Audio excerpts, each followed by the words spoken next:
dafa am ku nekk léegi sax mi ngi benn bokk yaakaar mi ngi APR. dafa am lu waxoon ci Macky Sall ak Touba. maam Dame Lo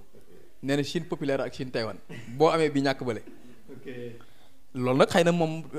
Macky Sall dina xool lan la def. waa Touba ba tax mënul muy investir Touba te mënul gagner Touba. parce que tamit dafa am lu ñuy wax ci en matière d'investissement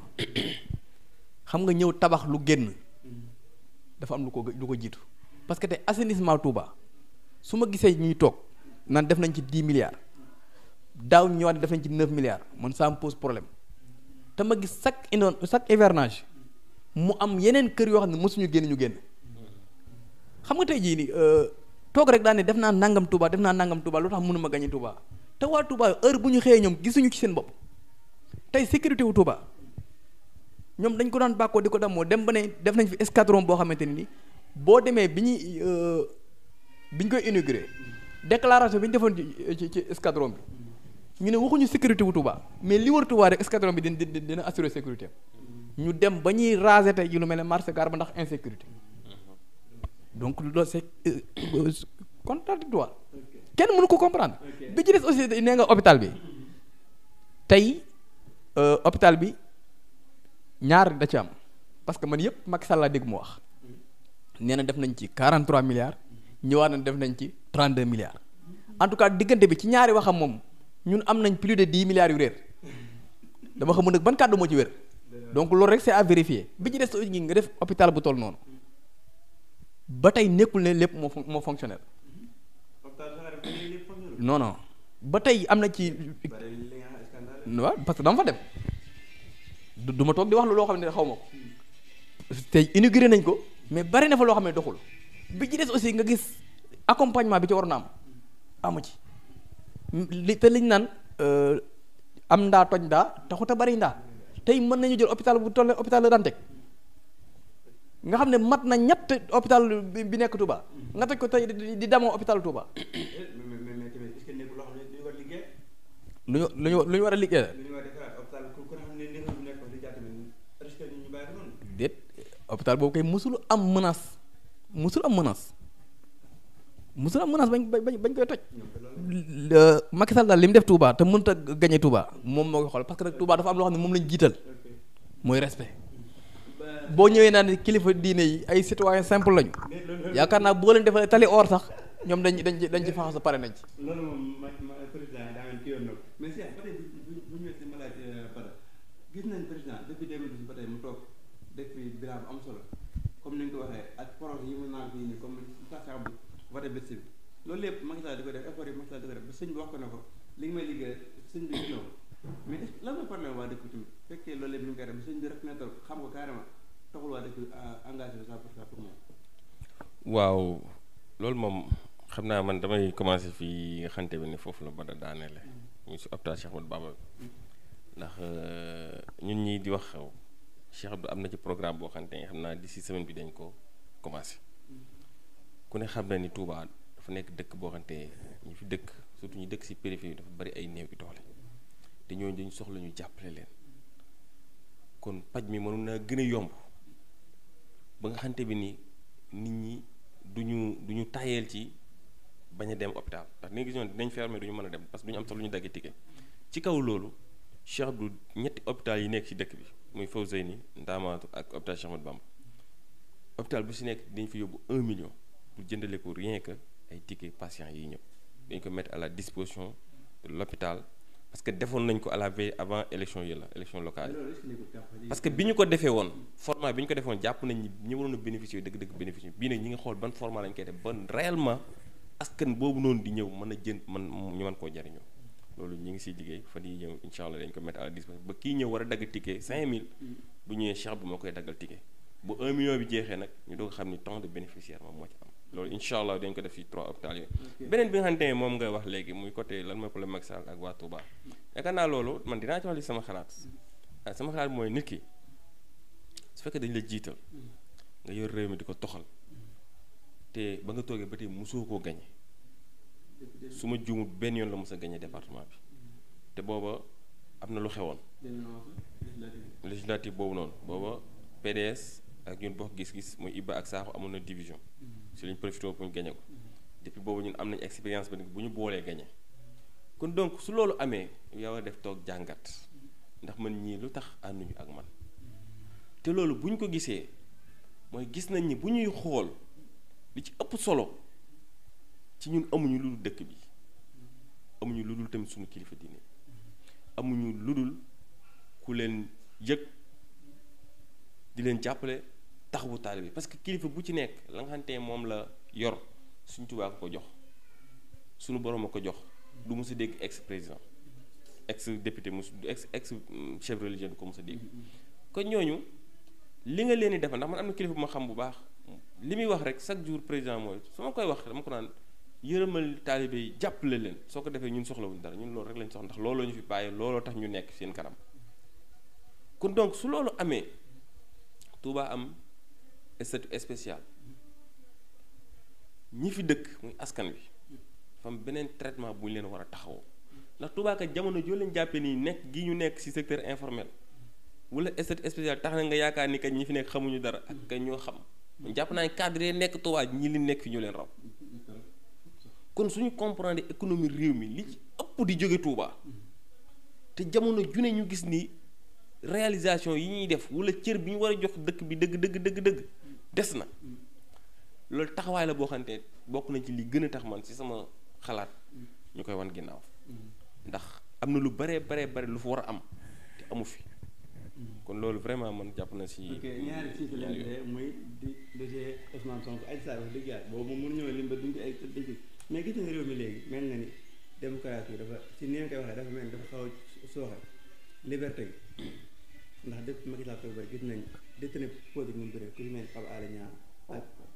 yeneen naataango yi tëj na leen yëpp réew Sénégal fi nga xam ne ak fi nga ko doon xaaree jamono ji. waaw non pour ñëw pour wax ci restreinte liberté yi tey jii may wax ak yow rek Pastef ji boppam am na 22 détenus politiques nga boole ci Pape Alé Niang muy 23 22 yoo xamante ni Pastef lañ bokk te ñu am ci ñaar yoo xamante ni ci ñun la ñu bokk muy Abdou Sylla bu dëkk Touba ak Diop Taïf bi dëkk Taïf Diop Taïf li ñu ko jàppee lan la dem seeti prisonniers yi nga xamante ni ñoo nekk Rëbës. mais loolu si nekkul délit tamit am na ñoo xam ne normal am ñoo xam amul droit di leen filmer. non filmé wul de. muy dem tribunal ñu autorisé presse bi képp ñu dem presse bi dañ leen limité yow nga yor sa laaj rek non moo tax ma ne bu leen daanu ci pièce yu état bi. non waaw moo tax ma ne bu leen daanu ci pièce yu état bi Diop Taïf àndutoon ak président Ousmane Sonko. président Ousmane Sonko bi muy dem tribunal fekk na ñoom ñu dem tribunal wut permission pour seeti ñi nekk Rëbës moom bi ñu demee Rëbës nag gis leen ba pare ci la taal téléphone am di live di dem di expliquer di jàllale message bi nga xam ne ñooñu yóbbante nañ ko mais sax ñu ne mur bi mi ngi génn ci li xoolal muru Rëbës xam muru Rëbës ñun ñëpp jaar nañ fa romb nañ fa gis nañ ni mel mur bi moo gën ci live bi ba léegi live bi mën nga ko seetaanaat koo xam ne mi ngi ci biti di génn di dox di dem di taal téléphone am di live di wax nga ne prison bi génn na ci live. noo xam nga li nekk délit mooy nga filmer ci biir prison bi te même sax moom bu fekkoon ne par extraordinaire filmer woon na ci biir prison bi mën nga jàpp kooku ne ko supprimer live bi mu supprimer ko parce que yéen jigéen ñi ñëpp xam nañ live dañ koy supprimer. lan moo ci jar nga restreinte lu toll liberté wu nit mais du ñu bett parce que ku mel ni Ousmane Diagne dañ ko téye ci lan ay émoti maanaam reetaan yi nga xam ne moom la ñuy def ci WhatsApp ak Facebook mu capturé benn publication publier waat ko def ci ay reetaan ba tey mi ngi ci 4 mois de prison ku mel ne Papito Kara nga xam ne reprendre revue de presse mi ngi ci 5 mois de prison ainsi de suite ainsi du jeex ku mel ne ay Ami Dia nga xamante ne ni jigéen bu yor ay doomam nga collé ko motif jiñ ko terroriste ci lan 25000 bu mu envoyé ci préparation de manifestation benn envoi Wave 25000 nga téye ko ci 5 mois de prison ci jigéen du jeex ñoom ñëpp loolu lañ leen téye ku mel ne Abdou Sylla di suñu frère nga xam ne Abdou bi vidéo bi tax ñu jàpp ko bi mu koy def man ak moom ñoo ànd wetu kër président Ousmane Sonko xale yi taal pëna mu filmé ko wax ci kàddu gu ñaawul bien vrai que man moom du ma nekk fii di def témoignage de l'hypocrisie li am noonu la koy waxee saaga na mais ñëpp xam nañu ne saaga jarul 5 mois de prison. yow ku nekk yàgg na wax dëgg yéen ñi nekk ci presse sax yàgg ngeen wax ne les dérives du direct ku nekk xam na ko xam nga nit fi ngay toll ci direct bokkut ak li nga mën a wax boo paree xool booy monter li ngay dagg ak li ngay dindi bokkul direct moo demee noonu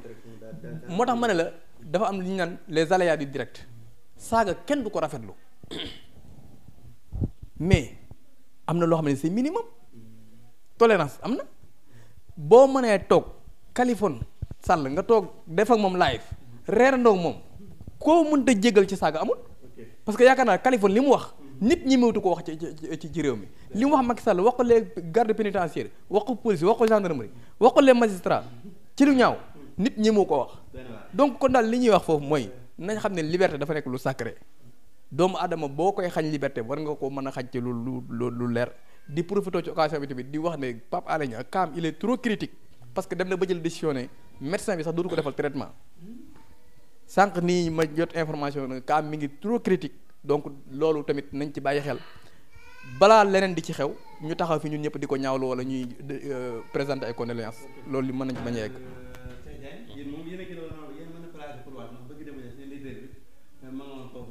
mais ñu gis ba tey man comme ni ko ñëpp waxee man ci liberté bi am ci réew mi ku wax rek bala ngaa pare ñu nga fa naa ne foofu noonu ci réew moo xam ne islam bi ñu ngi naan dañoo war a avancer xool nañu mën a xool feneen foo xam ne tal na ne ay jàpp dëgg na politique. waaw xam nga dafa am loo xamante bi nii constitution bi moo ko may Sénégalais bu ne mu nekk ay liberté te liberté yooyu su fekkee dañoo nekk ci république dañu war a bàyyi nii ñu exercer ko librement xaj na am na loo xamante bi nii nag du lu rafet parce que lu mel ni injure publique kooku yoon daf koy tere kooku ne xam na ko mais nit ki fu mu féete walla àndul ak yow ci politique wërta tax nga jël ko di ko tëj loolu moom kenn waru ci ànd parce que tamit képp koo xamante bi ni nekk na di def loolu bu fekkente ne Sénégal dañu ko jàppee état de droit loolu dina des ndax bu ñuy xool Sénégal état de droit la te ci démocratie la ñuy wax tamit dañ naan c'est un pays démocratique te bu ñu nee démocratie li siy jiitu mooy nit ki liberté de presse gis nañ ko fi nit ki tamit dafa am loo xamante c'est des libertés individuelles parce que liberté d'opinion nit ki loolu constitution bi moo ko permettre mais tamit ku waroowul ak yow xalaat nga jàpp ni da nga ko war a tëj da nga ko war a arrêté loolu moom man dama ko rafetlu mais kaddu bu ñaaw moom man du ma ko rafetlu lu mel ni saaga ndax jamono joo saaga yow ki ngay saaga da nga war a xool yow est-ce que bu ñu la ko defoon dina la neex mais ki def lim def ba tax nga koy saaga mën na nga ko waxee neneen noo xamante dana la dégg dana la comprendre te du doon wax bu ñaaw nga koy waxee man noonu laa ko gisee. Bada projet Adji Sarr Ousmane Sonko mel na ni ñu ngi jëm sa njom waxtaan la ndax njort nañ ne balaa la si dinañ mën a soo moom pare na fi mu toll nii déposé moo def fi mu toll nii xool lu ñu mottalee liggéey projet Adji Sarr Ousmane Sonko puisque amu leen tiitaange ci ni muy amassé nii jamono ji. waaw. loolu da ngeen doon candidat yi nii seen candidat waragul. foofu moom li ma ci wax day gàtt. mooy ginnaaw mois de mars la askan bi taxaw ne déedéet te askan boobu taxaw ne déedéet jamono bi mu naan déedéet lim am tey ci information amu ko woon bari na ci ñoo xamante ne nii seen xalaat ak seen gëm-gëm seen aqulaay taala ak xam gi ñu xam président Ousmane Sonko moo taxoon ñu ne woon lii ñu wax amut mënta am mois de mars tey nag dafa am lu ñëw gën a firndeel loolu parce que ñun tey jii depuis le début dañu bokk ñun ci ñuy waxoon ni ne complot état la l'histoire nous a donné raison gis nañ enquête interne bi am biir gendarmerie ñu dem ba enquête boobu wane ne Bassirou Gueye bi nekkoon procureur moo doon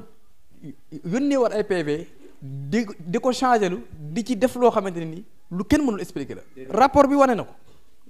moo tax tey ñoom ñuy acharné wu ci kaw Pape Alé Niang te pourtant président Ousmane Sonko moo njëkk a wax ne rapport bi am naa ko ba pare dem teg ko ci table juge bi donc bu ñu amee ku ñuy téye ci rapport boobu moom la waroon doon mais pas ay Pape Alé. en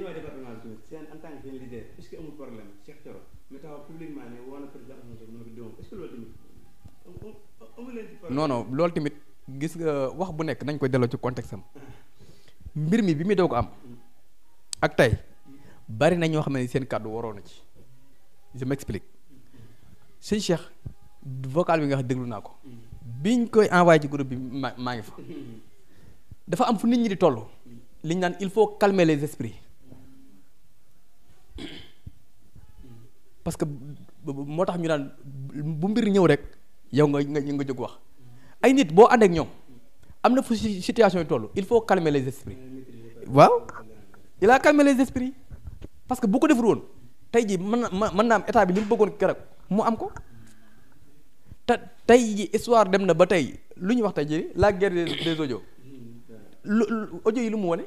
wane na ne ñun depuis le début li ñu ci waxoon ci mbir mi am nañ ci dëgg parce que xam nga depuis le début dañu wax ñun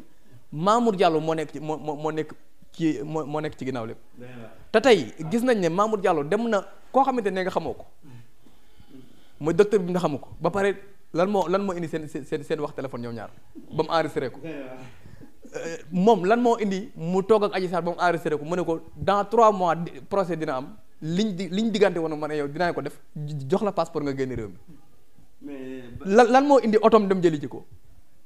te Mamour Diallo nag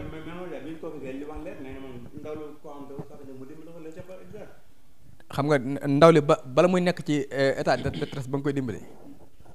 moom avant information bi di génn la dem di ko dimbale bu fekkoon ne bi ginnaaw bi ko publier ba presse bi jot ci la dem di ko dimbale du am problème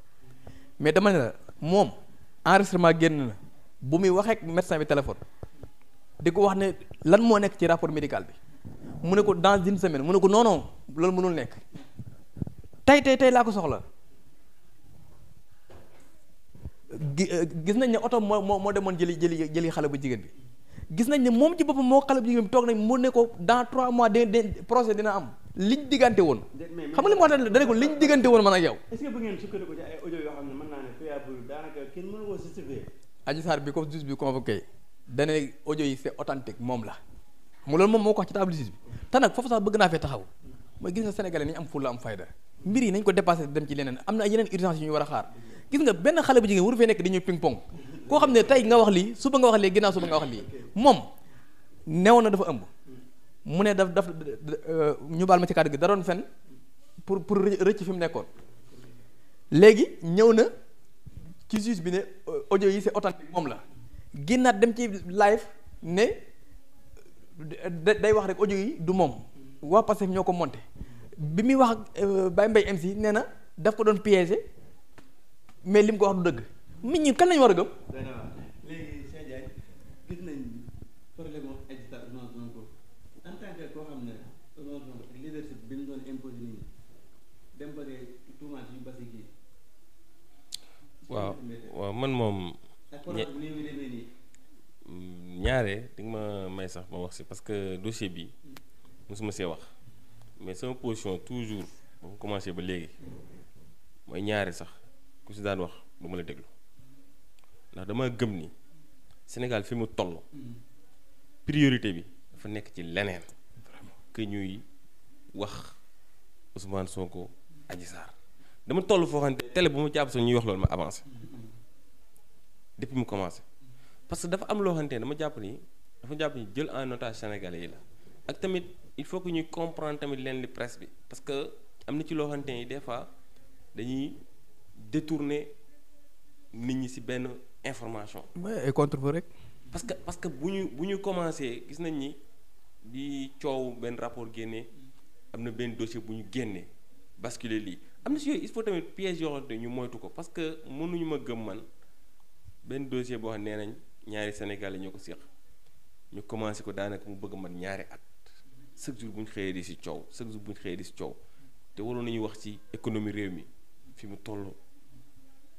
abri provisoire nan lañ koy yokkee plateau télé yi presse bi foofu la ñu war a orienter même waruñu nangu les acteurs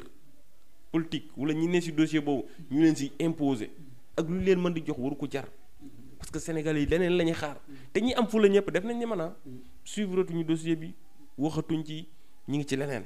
ñi ngi xool jafe-jafe yi Sénégalais yi dund nan la ñuy def ba mën ko saafara lan mooy seen ay problème loolu mooy seen taxawaay te jàpp naa loolu moo war a nekk taxawaayu Sénégalais bu ci ne. ok Bada ñu gis barki Demba Ndiaye société civile woote manifestation boo xam ne foofu Sénégal bépp la ñu woowoon ku ne am nga droit même waa benn boo xam ne loolu responsable politique Pape Djibril Fall dem fa seen partenaire di ko ñëw est-ce que diggante électeur bi ngeen teg ci réew mi war leen ko bàyyi tamit. waaw nga baalu mais tamit nag est-ce que doo retiré lu moo seen partisans yi. te li dañu ko tudd. waaw xam nga rek réew mi loolu tax mu doy waar. parce que ñi ngi ree mais day débat bu am solo. parce que man comme ni ma ko waxee ci sama page Facebook dama ñaawlu li ñu def Pape Djibril muy loo xamante ne nii c'est pas du tout normal jaaduwut parce que même bu fekkoonte ne tey jii Yewwi Askan Wi ñoo woote Pape Djibril am na droit ñëw participer ci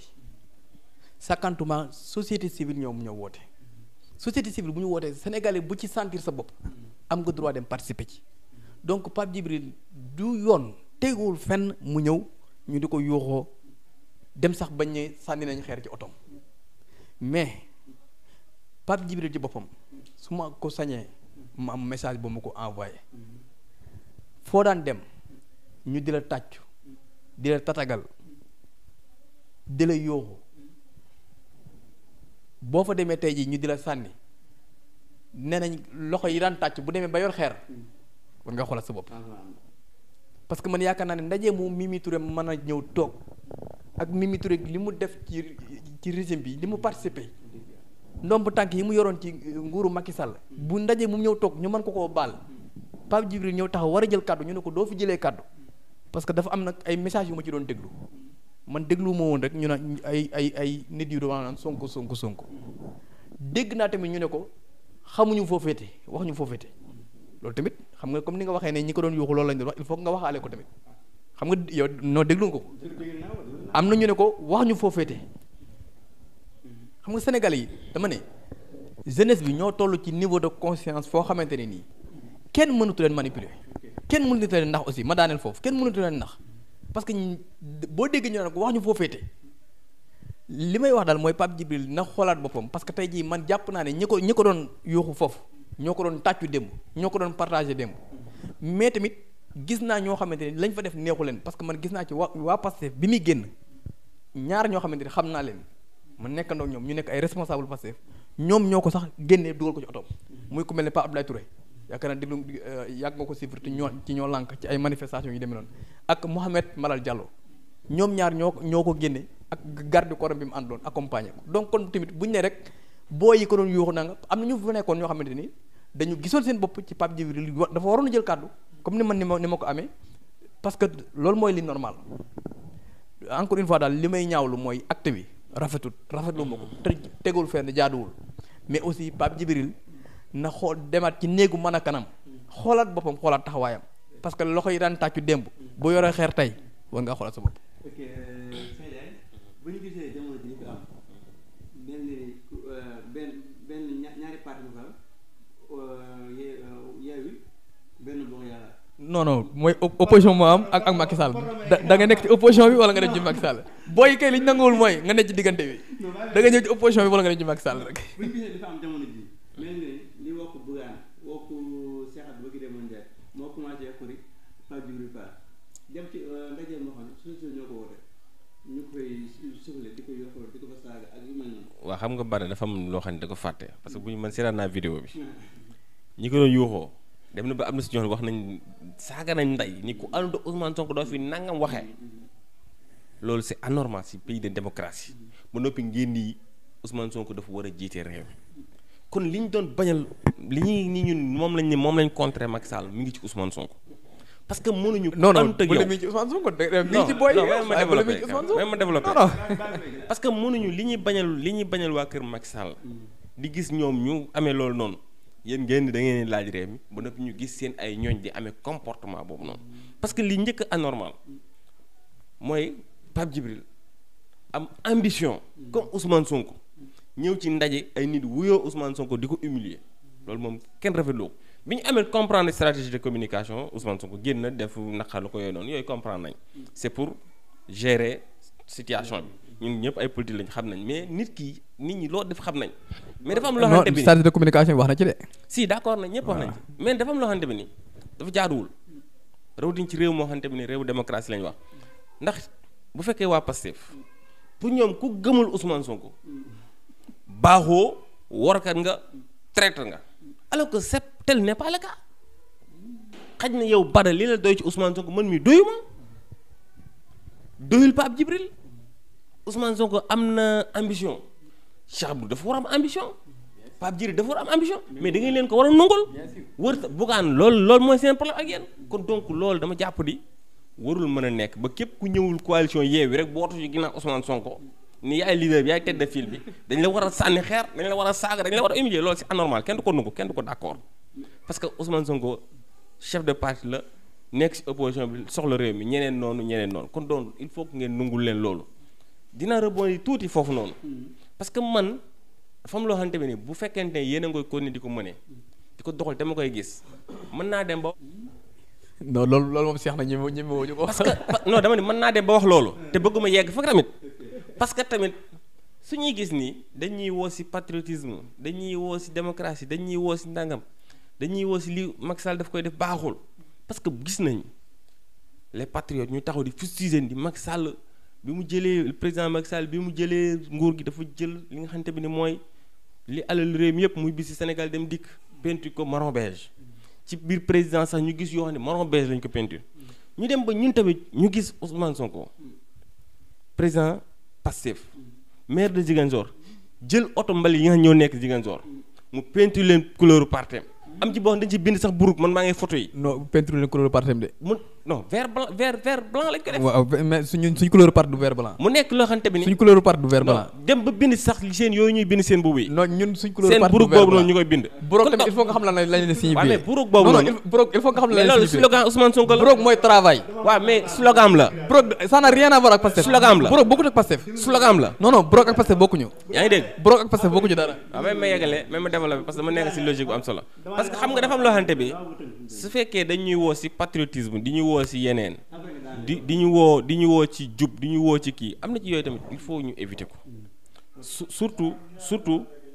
fi nga xamante ne foofu nga daaneele léegi muy nit ñi nañ leen nungul seen i ambition nañ leen nungul seen position loolu daal vraiment si laa leen di interpeller ñu wàññi attaques yi wàññi képp ku newul Ousmane Sonko yonent la yàlla la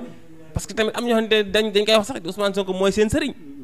mais Ousmane Sonko mën nga gëm jébbalu ci moom mais man loolu si mën naa bañ a Ousmane Sonko gisoo ko fenn kenn ñu mu wax mais dañuy seetaan ay nit ñu koy wax xaj na yow waxoo ko mais am na ñu koy wax ci réseaux sociaux am ñu koy wax feneen ak feneen kon daal loolu maa ngi leen ci interpellé ñu gën a xoolaat communication boobu gën ci bàyyi xel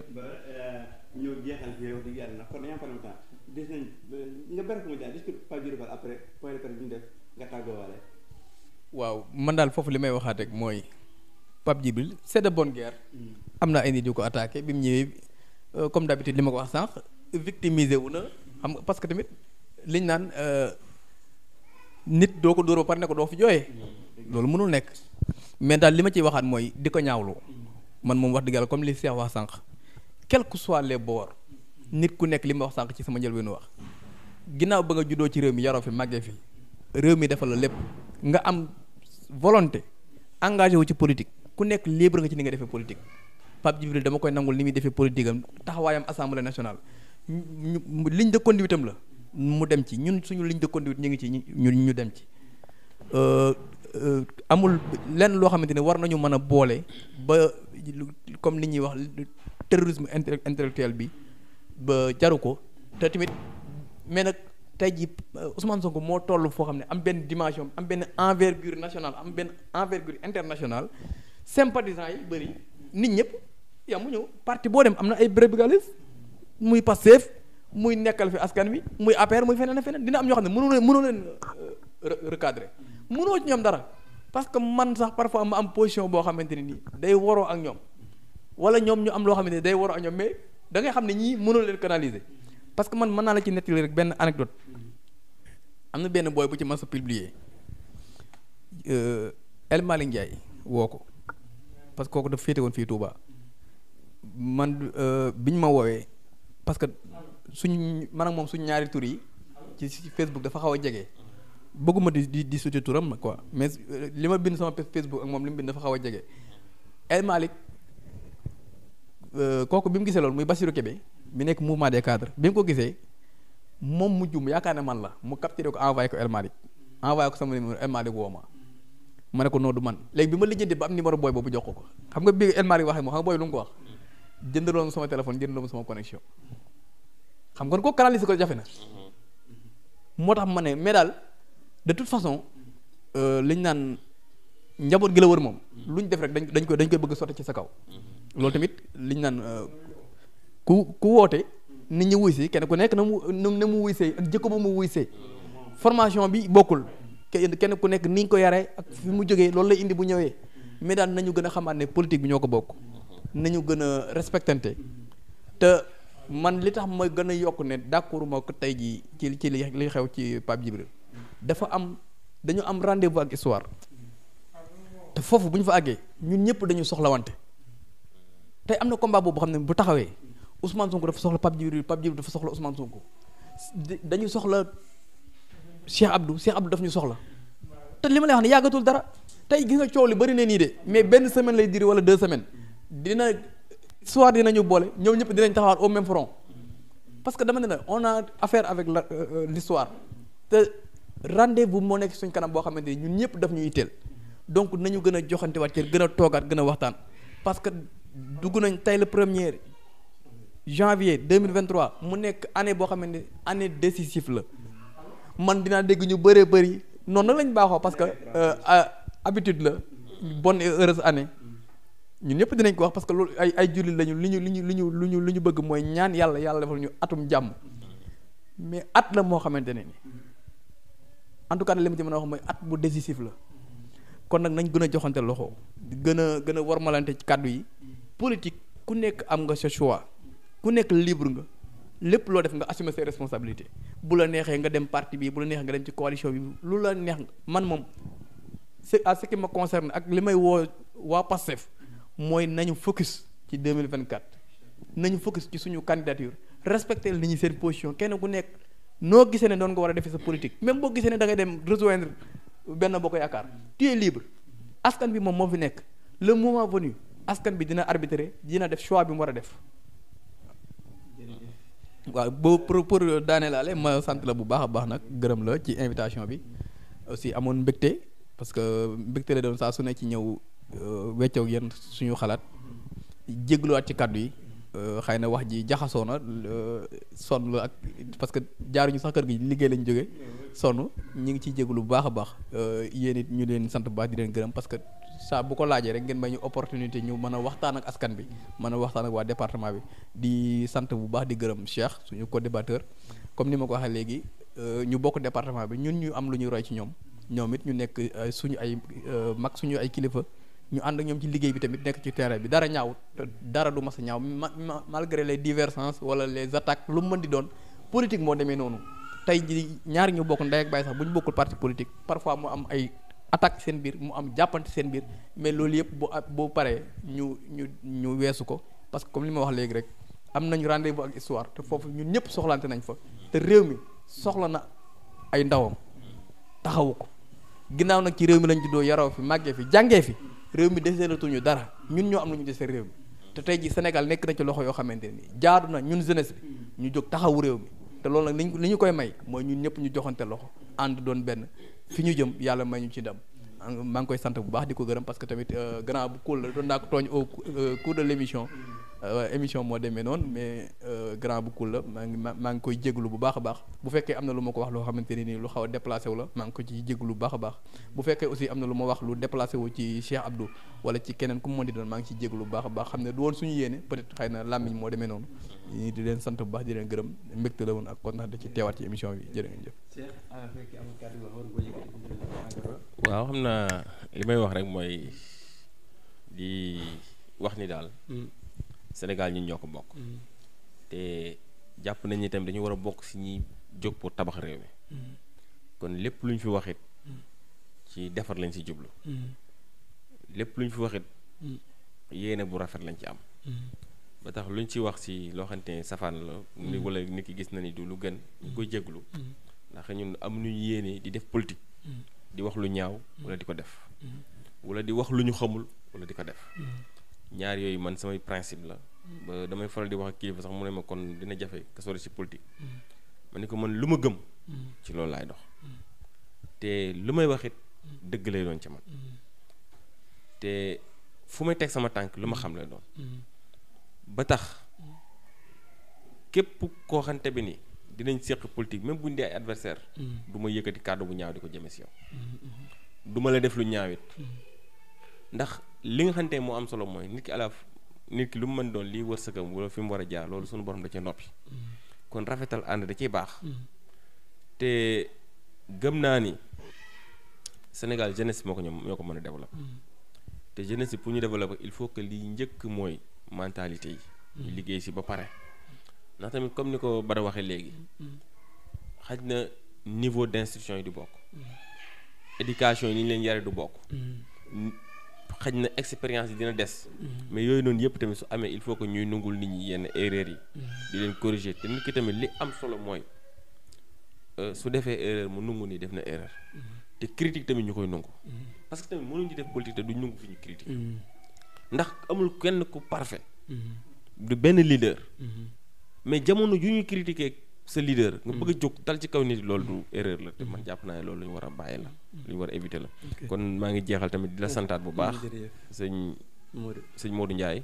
si invitation sëñ Modou Niang si invitation bu am solo bi ndax permettre nga ñu tamit ci at mu bees mi ñu mën a waxtaan ak sénégalais yi wax leen li ñu xalaat ndax tamit jàpp nañ ñun suñuy wax li ñu xalaat ak li ñu gëm dañ koy wax ci respect wax ko ci yar wax ko ci teggin ndax ci loolu la ñu yar loolu la ñu xam duñu wax lu ñaaw duñ ko def kon maa ngi lay sant aussi di la gërëm di jox rendez-vous yi tamit comme sénégalais yépp li nga xamante bi nii moom moo am solo mooy ñu retrouver autour de l'essentiel mooy naka la ñuy fexe ba projet bi développé Sénégal ñu mën a ànd liggéey ko jërëjëf so Bada ñu ngi lay ziar bu baax di am mbégte ak kontaan doon leen tale ci plateau bi nekk suñu première émission ci 2023 bi ñu doon ànd suñu ñaari naataango yi Cheikh Diagne mouvement nekkal bi askan wi ak Bada Diagne Pastef dina jox di daje ci beneen émission incha allah rendez-vous jërë ngeen jëf